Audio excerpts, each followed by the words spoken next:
Hey guys what's up. मैं आपका स्वागत करता हूं एक छोटे से प्यारे से नए चैनल में that is NEET achievers by Unacademy. My name is Jonathan और आप मुझे प्यार से जॉन सर बोलते हो। और ये हमारा एक छोटा सा चैनल है, हम लोग इसको एक साथ है ना एकदम हम लोग अच्छे से इसको ग्रो करेंगे। बट ये वीडियो में मैं यहां पर ये बताना चाहता हूं कि ऑब्वियसली बात है, नीट 2026 जो है बहुत ही जल्दी आपका आने वाला है। तो रजिस्ट्रेशन भी शुरू हो जाएगा, उससे पहले डॉक्यूमेंट्स जो है वो आपको एकदम रेडी रखना है। तो बिना किसी वक्त जाया करे मैं आप लोगों को जल्दी जल्दी बताता हूं कौन से डॉक्यूमेंट्स आप लोगों को रेडी करना है। और ये जो पीपीटी है मैं आपको अपना टेलीग्राम ग्रुप पे भी दे दूंगा, तो आप लोग ज्वाइन कर सकते हो। मैं बता दूंगा टेलीग्राम ग्रुप आपको कहां से ज्वाइन करना है। ठीक है, तो लेट्स सी कौन से डॉक्यूमेंट्स आपको रेडी रखने हैं। आपके किसके लिए, आप मैं इन सब चीज में बात करूंगा। दैट इज आपका रजिस्ट्रेशन हो गया, काउंसलिंग होगा, एडमिशन हो गया, सारी चीजों के लिए हम लोग यहां पर बात करेंगे। चलो सबसे पहले बात हम लोग बात करते हैं the golden rule of storage. तो देखो यार, एक बात मैं आपको बता देता हूं, जितने भी आपके ओरिजिनल्स है ना उन सबको एकदम सेफ रखिए। एंड वो क्योंकि यार ये सारे ओरिजिनल्स ना आपके प्रूफ जैसा है कि जो आप काउंसलिंग और एडमिशन में आप यूज करने वाले हो। एंड दूसरी बात है, जो भी आप फोटोकॉपीज है, मतलब इन द सेंस ओरिजिनल्स के फोटोकॉपी जेरोक्स मल्टीपल रखना, क्योंकि बहुत यूज होने वाला है और जितना आपके पास होगा ना उतना फायदा है। लास्ट मोमेंट में जाके फोटोकॉपी निकालो यार, उसका झंझट हम लोगों को नहीं चाहिए, ये मैं आपको बता देता हूं। फिर जितने भी ओरिजिनल मार्कशीट है उन सबके स्कैन्ड कॉपीज आप प्लीज स्कैन करके रख लेना, अपने जी ड्राइव में डाल देना, अपने गूगल ड्राइव में डाल देना, आपके पेन ड्राइव में, आपके एक्सटर्नल हार्ड डिस्क में, जिधर हो सके सेव करो। क्योंकि ये आपको क्या करना है, इमीडिएट रिक्वायरमेंट होगा। अगर आपको ऑनलाइन रजिस्ट्रेशन करना है तो प्लीज स्कैन कर रख दो, फालतू में टाइम वेस्ट नहीं होना चाहिए। और क्रिटिकल वार्निंग यहां पर मैं बता देता हूं क्या है, कि आपका नाम, पापा का नाम और डेट ऑफ बर्थ, हर चीज हर जगह पर आपका एग्जैक्टली सेम होना चाहिए। अगर ये मिसमैच हुआ ना फिर तो गेम खत्म है आपका, है ना। आपका क्लास 10 सर्टिफिकेट यहां पर बहुत इंपॉर्टेंट रोल प्ले करता है, क्योंकि यहां पर है ना, यहां पर ही आपका नेम, फादर्स नेम, वो सब चेक होगा। और खास करके क्लास 10 सर्टिफिकेट, आधार कार्ड और नीट एप्लीकेशन फॉर्म में, ये तीनों जगह पर ये सारी चीज आपका सेम होना चाहिए। अगर थोड़ा सा भी अगर आपका यहां पर डिस्क्रिपेंसीज है या कुछ चेंज है ना, तो प्रॉब्लम हो सकती है आपके रजिस्ट्रेशन या काउंसलिंग सेशन में। आगे बढ़ते हैं दोस्तों, नाउ हम लोग बात करते हैं आधार कार्ड के बारे में। बहुत बहुत बहुत इंपॉर्टेंट है। Now you have to check your Aadhaar card immediately, क्योंकि जैसे कि मैंने बोला आपका क्लास 10th का मार्कशीट और आधार कार्ड एकदम एग्जैक्ट सेम होना चाहिए। If name, date of birth on the Aadhaar card does not match with class 10th marksheet, apply for corrections immediately. क्योंकि ये करेक्शन में अप्रोक्सीमेटली आपका 15 दिन लगता है, तो प्लीज ये करना। एंड दूसरी बात, मेक श्योर करना आपका जो आधार कार्ड है आपके ऑफिशियल मोबाइल नंबर के साथ लिंक्ड है, क्योंकि जितने भी ओटीपीज आने वाले आपके काउंसलिंग और रजिस्ट्रेशन में, वो सब कुछ आपके ये आधार कार्ड वाले मोबाइल नंबर पे आने वाला है। तो प्लीज यहां पर लिंक करके रखने, नहीं तो ओटीपी नहीं मिलेगा, काउंसलिंग कहां से करोगे, रजिस्ट्रेशन कहां से करोगे। So very very very very important. Now pro tip यहां पर मैं यहां पर दे रहा हूं। आप एक क्या काम कर सकते हो कि आप अपने एक फोन में एक कॉन्टैक्ट क्रिएट कर सकते हो, या एक फोल्डर ही क्रिएट कर लो जहां पर आपने इसको नीट 26 करके आपने सेव करके रखा है। और उधर आपका एप्लीकेशन नंबर, पासवर्ड, आपका रजिस्टर्ड मोबाइल नंबर, दुनिया भर का सारा क्रेडेंशियल्स उधर डाल देना, जिससे कि आप लास्ट मोमेंट में उसको ढूंढोगे नहीं, है ना। पता पड़े सब कुछ आपके पास है बट आपको मिल ही नहीं रहा कहां रखा है ना। तो ये आप चीज कर सकते हो। नेक्स्ट बात करते हैं हमारे आपके एकेडमिक प्रूफ के बारे में। आपका अगेन क्लास 10th सर्टिफिकेट, आपका नाम और आपका बर्थ, डेट ऑफ बर्थ के लिए आपका यहां पर यूज होने वाला है। जैसे कि यहां पर मैंने लिखा है the ultimate verifier of your date of birth and parent names. और ऑब्वियसली बात है, ये आपका सीबीएसई या स्टेट बोर्ड से ओरिजिनल मार्कशीट आपके पास होना चाहिए, है ना। फिर क्लास 12 सर्टिफिकेट किसके लिए होता है भाई, वो आपका एलिजिबिलिटी प्रूफ के लिए होता है ना। कि ऑब्वियसली बात है आपने फिजिक्स, केमिस्ट्री, बायोलॉजी लिया है कि नहीं, है ना। और साथ ही साथ इंग्लिश या दूसरा जो भी जितने भी सब्जेक्ट्स लिए वो आपने लिया है कि नहीं। और फिर अगर आप करेंटली 12th अगर आप अपियर होने वाले हो, तो ऑब्वियसली बात है जब भी आप नीट का फॉर्म भरोगे उधर आपको क्या लिखना है, मार्क एज अपियरिंग आपको लिखना है। और फिर ड्रॉपर्स के लिए ऑब्वियसली बात है मार्क एज पास आप लोगों को लिखना है। एंड फिर आप सर्टिफिकेट ऑब्वियसली बात है आपके पास तो पहले से रेडी रहेगा। और ये क्या कब होगा, this is use during registration and counselling to verify subject breakdown. Obviously बात है आपने फिजिक्स, केमिस्ट्री, बायोलॉजी में अगर आपने ये पढ़ा है क्या, वो सब चेक करने के लिए आपका यहां पर यूज होने वाला है। आगे बढ़ते हैं दोस्तों, नाउ कैटेगरी सर्टिफिकेट की बात करते हैं। इंडिया में दो सिस्टम होते हैं। कौन से सिस्टम होता है, सबसे पहले आपका सेंट्रल सर्टिफिकेट होता है। सर ये क्या होता है, ये आपका क्या होता है, सेंट्रल गवर्नमेंट इशू करता है। एंड ये आप all India quota of counselling या एआईक्यू में यूज करोगे, जो ऑल इंडिया लेवल पे जो काउंसलिंग होता है उस जगह आप इसको यूज कर सकते हो। And this covers 15% of the seats. इसका मतलब है 85% ऑफ द सीट्स स्टेट्स में यूज होने वाला है। ये बहुत इंपॉर्टेंट चीज होता है। अगर आपको अपने स्टेट का फायदा लेना है तो आपके ऑब्वियसली बात है आपके पास ये चीज होना चाहिए। देखते हैं इसके बारे में, देखेंगे क्या है। तो जितने भी यहां पर अगर आप ओबीसी या ईडब्ल्यूएस कैटेगरी में पढ़ते हो तो आपके पास ये वाला सर्टिफिकेट होना चाहिए सेंट्रल से, जिससे कि आप इसलिए एलिजिबल हो जाओ। और इसका एक स्ट्रिक्ट सेंट्रल फॉर्मेट होता है, और अगर आपको चाहिए तो कमेंट सेक्शन में आप बता सकते हो। दूसरी बात है टायर 2 स्टेट सर्टिफिकेट के बारे में हम लोग यहां पर बात करेंगे। ये आप स्टेट कोटा काउंसलिंग में यूज करोगे। तो अगर समझो अगर आपका होम स्टेट महाराष्ट्र है, अगर आपका होम स्टेट केरला है या दिल्ली है या कोई भी हो, अगर आपको फायदा उठाना है, ये 85% रिजर्व होता है वो पर्टिकुलर स्टूडेंट्स के लिए, वो पर्टिकुलर होम स्टेट के लिए। तो अगर आपको ये चाहिए तो ये बहुत इंपॉर्टेंट यहां पर हो जाता है। एंड इन्होंने यहां पर बोला है SC ST usually use a single format, OBC EWS rules vary by state, हर एक स्टेट का अलग होता है, आप जाके यहां पर चेक कर सकते हो। डोंट वरी, सब कुछ हम लोग डिटेल में यहां पर हम लोग बात करेंगे। द वैलिडिटी ट्रैप, अभी ये क्या चीज है भाई, देखो जो सर्टिफिकेट्स जिसके बारे में बात कर रहा था यहां पर, जिसके बारे में यहां पर मैं बात कर रहा था यार, ये ना ऐसा नहीं कि आपने एक बार बना लिया तो बना लिया, नहीं, इसको आपको क्या रिन्यू भी करना पड़ता है। These certificates expire, you must update renew annually, usually after April 1st। अभी ये क्या होता है, क्योंकि हर साल गवर्नमेंट ना अपना लिस्ट चेंज करता है, तो you have to make sure आपकी आप वो लिस्ट में हो, और अगर आप वो लिस्ट में नहीं हो देन आप क्या कर सकते हो, आप अपने कैटेगरी का फायदा उठा नहीं सकते। और जो फॉर्मेट होगा it must follow the latest NTA prescribe format, obviously बात आपको फॉर्मेट यहां पर मिल जाएगा। नाउ दोस्तों, बहुत सारे सिनेरियोज यहां पर मैंने लिख के रखा है, मैं आपको एक एक करके यहां पर आपको मैं समझाता हूं। Scenario 1, you register as general because certificate is expired। मतलब अगर समझो आपका सर्टिफिकेट नहीं है या एक्सपायर हो चुका है, और तभी अगर आपने एज अ जनरल अगर आपने टिक कर दिया, तब आपका आउटकम ये होगा कि आप अपना कैटेगरी का फायदा हमेशा हमेशा के लिए खो दोगे, ये साइकिल में तो कम से कम, फिर आप कभी भी इसको चेंज नहीं कर पाओगे।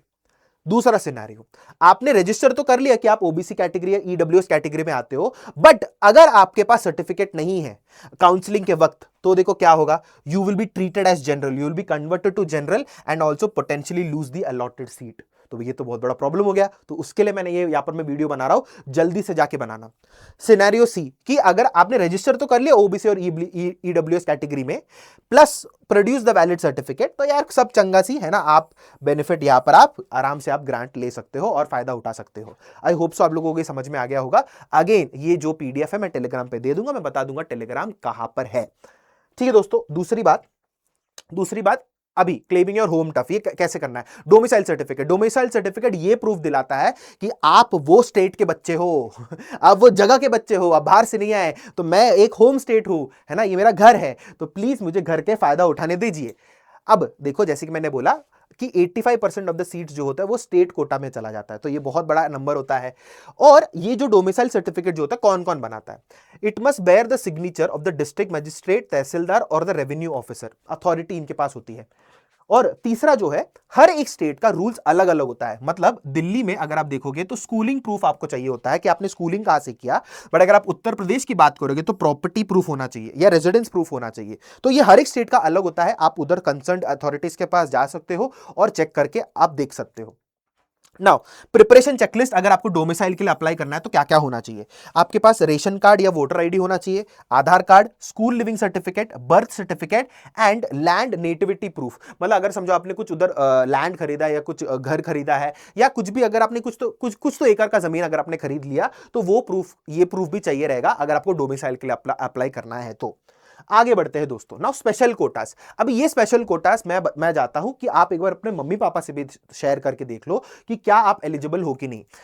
आप एक बार मम्मी पापा से पूछ लेना कि उनके सैलरी से या जो भी है, क्या आईपी कटता है कि नहीं, या आप ESIC जो चीज होते हैं मम्मी पापा आराम से समझ लेंगे, और अगर ये होगा तो प्लीज इसका फायदा उठाना। नाउ इसका जो ऑब्वियसली बात है, एलिजिबिलिटी क्राइटेरिया वही है कि चिल्ड्रन ऑफ इंश्योर्ड पर्संस, तो इंश्योर्ड पर्संस कौन है, अपने मम्मी पापा, तो एक बार ये वाला पूछ लेना। और जैसे कि parent must have contributed for 5+ years and student must be dependent, मैं यहां पर यही बोल रहा हूं, एक बार ये वाला चीज जो है एक बार मम्मी पापा से पूछ लेना, आपका यहां पर सॉर्टेड हो जाएगा। ये भी एक कोटा है जो लोगों को ज्यादा पता नहीं होता। नाउ जिनके पास यहां पर पर्सन्स विद बेंचमार्क डिसेबिलिटी या PWD कैटेगरी में जो आते हैं, उसमें आपको ध्यान रखना है, ऑब्वियसली बात है सर्टिफिकेट होना चाहिए, but it must be issued by the designated government medical boards only. कोई भी प्राइवेट संस्था में जाके आप यहां पर नहीं कर सकते, दैट विल बी रिजेक्टेड। देखो यहां पर मैं लिखा वार्निंग है ना, प्राइवेट डॉक्टर इनवैलिड होता है and must explicitly mention percentage and nature of disability. Obviously बात है वो तो अगर आपने कुछ ओरिजिनल अगर आपने बनाया तो ऑब्वियसली बात है वो सब होगा ही, बट अगेन यहां पर मैंने आपको सारी चीजें बता दिया है। Now conditional documents counselling stage में आपको क्या क्या चाहिए होगा। फर्स्ट, आपको गैप सर्टिफिकेट चाहिए होगा, किसको, जो ड्रॉप ले रहे हैं ना, नीट में ज्यादातर ड्रॉप लेते, उसके लिए यहाँ पर मैं बात कर रहा हूं। ये क्या होता है, ये बेसिकली एक एफिडेविट होता है। आप गवर्नमेंट को बोल रहे हो भाई मैंने 1 साल ड्रॉप लिया, और वो क्यों ड्रॉप लिया, मैंने कुछ गलत काम नहीं कर रहा हूं, मैं यहाँ पर ड्रॉप लिया, मैं पढ़ाई करने के लिए, नीट एग्जाम प्रिपेयर करने के लिए यहाँ पर मैंने ड्रॉप लिया। और ऑब्वियसली बात है ये लॉयर और एडवोकेट के पास जाके आपको साइन लेना होता है, और ये बहुत छोटी सी चीज होती है, आप इसको आराम से कर सकते हो, है ना। और माइग्रेशन सर्टिफिकेट या ट्रांसफर सर्टिफिकेट ये आपको स्कूल से मिलता है, विच अगर अगर आप ऑब्वियसली बात है 10th के बाद या 12th के बाद ये स्कूल से आप लोगों को मिलता है, कि अगर आप कोई बोर्ड में शिफ्ट किए हो या 10 to 11th जब आप जा रहे हो, अब ऑब्वियसली बात है आपको स्कूल से मिला होगा, या अगर नहीं मिला तो एक बार ले लें जल्दी से, है ना। और मेडिकल फिटनेस सर्टिफिकेट भी चाहिए होता है, ऑल्दो ये ज्यादातर फॉरेन यूनिवर्सिटीज में मांगते हैं, अगर आप रशिया जाके या किसी और कंट्री में जाकर आप एमबीबीएस करना चाहते थे हो। बट इंडिया में भी यहां पर पूछा जाता है, कहां पर, आर्म फोर्स मेडिकल कॉलेज में और मिलिट्री नर्सिंग स्कूल्स में भी यहां पर आपका पूछा जाता है। तो अगर if you are aiming for AFMC और एनी मिलिट्री नर्सिंग स्कूल, आपको क्या है, मेडिकल फिटनेस सर्टिफिकेट भी चाहिए। And if any one of you, आपका एक फॉरेन नेशनल है, कोई फॉरेन नेशनल है, कोई बाहर से आना चाहता है, ऑब्वियसली बात है आप एनआरआई कोटा में आप आ सकते हो, बट ऑब्वियसली बात है उसके लिए भी क्या है, सर्टिफिकेट्स यहां पर होना चाहिए। और सारे रिक्वायरमेंट्स यहां पर मैं बता चुका हूं, सारे रिक्वायरमेंट्स यहां पर मैं बता चुका हूं, है ना, एक्सप्लिसिटली यहां पर मैं बताया हूं। आगे बढ़ते हैं दोस्तों। नाउ ऑब्वियसली बात है, अभी हम लोग फोटोज की बात करेंगे। आपके पास पासपोर्ट साइज और पोस्ट कार्ड साइज फोटोज होना चाहिए, कम से कम आप 20+ प्रिंट करके रख लो, that is 20+ passport and 20+ post card, क्योंकि ये चाहिए होता है, मैं पहले यहां पर बता देता हूं। और रूल ये है कि रीसेंट फोटो होना चाहिए ना, ऐसे नहीं कि बचपन का लगा दिया, एकदम 5 साल के थे आपने लगा दिया, नहीं भाई, आप जैसा भी दिखते हो वैसे ही आपका फोटो भी दिखना चाहिए, है कि नहीं। और प्लीज कंटिन्यूटी पर्पसेस के लिए हर जगह सेम फोटो यूज करना। आपका नीट का एप्लीकेशन फॉर्म हो, काउंसलिंग फॉर्म हो, किधर भी हो सेम फोटो यूज करना, नहीं तो इसका फ्यूचर में जाके मगजमारी अपने को तो नहीं चाहिए, है कि नहीं दोस्तों।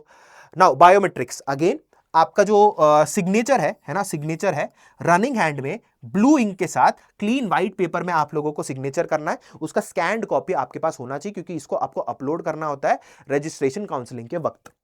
और थंब इंप्रेशंस भी, all 10 fingers clearly visible prints आपका यहां पर होना चाहिए, थंब इंप्रेशंस आपके पास होना चाहिए, जो आपका बायोमेट्रिक डेटा है। नाउ मैंने 3 लिस्ट यहां पर आपको बनाया है, that is immediately have now आपके पास होना चाहिए class 10 original, Aadhaar link to mobile, ये तो पक्का होना चाहिए, पासपोर्ट या पोस्ट कार्ड फोटोज तो पक्का होना चाहिए। सेकंड कैटेगरी में आता है एक्शन रिक्वायर्ड, दैट इज आप कर सकते हो बट करना है जरूरी। आप आधार अपडेट करना है, अगर आपने आपका अपडेट नहीं है, डेट ऑफ बर्थ में मिसमैच है, नेम में मिसमैच है, तो renew your OBC certificates, EWS certificates अगर आप ये कैटेगरी में आते हो, and also apply for domicile, क्योंकि टाइम लगता है इसके लिए।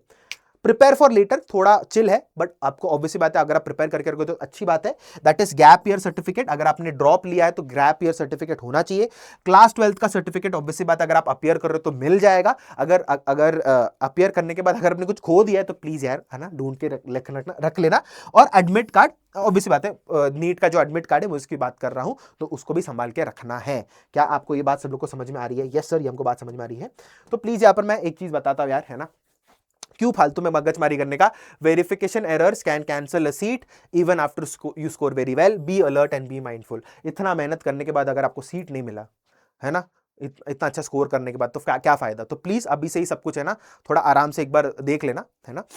और दूसरी बात बहुत important, critical warning, do not mark general just because you lack a certificate, you can not change it back. Just because आपके पास अभी सर्टिफिकेट नहीं है, आप ये मत करना कि एप्लीकेशन के वक्त आपने जनरल टिक कर लिया, लेकिन यार बाद में चेंज कर लूंगा जब सर्टिफिकेट नहीं। एक बार अगर आपने जनरल टिक कर दिया देन आप उसको चेंज नहीं कर सकते, आप अपना जो कैटेगरी का जो बेनिफिट है आप हमेशा के लिए खो दोगे। तो दिस इज क्रिटिकल वार्निंग।